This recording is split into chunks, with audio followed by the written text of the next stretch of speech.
Bago tayo mag-umpisa mga chong, pakilike muna na itong video dahil malaking tulong na iyan sa ating munting channel. Well, ito nga star point guard na si Robert Bolick ay tahimik at undecided pa rin kung maglalaro ba ulit sa PBA o magbabalik abroad. Well, ayon pa sa mga insiders, may pag-uusap naman nagaganap sa pagitan ng kampo ni Robert Bolick at ng Northward Batangier. Pero hanggang ngayon ay undecided at tahimik pa rin ang nasabing star point guard, kaya duda tuloy na baka gusto maglaro ulit sa abroad itong si Berto kasama ang kanyang pamilya.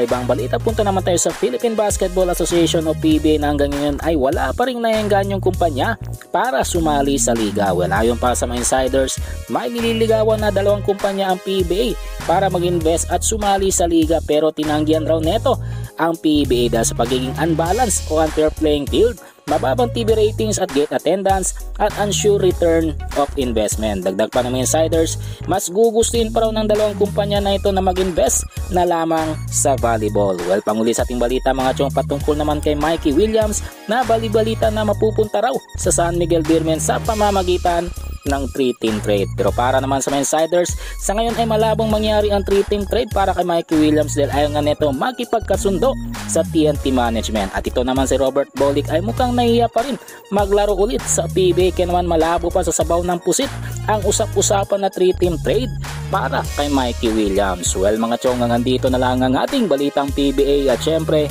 huwag kalimutan mag-subscribe at i-like itong video bilang pag-suporta. So this is Channel B. Once again, I'm out.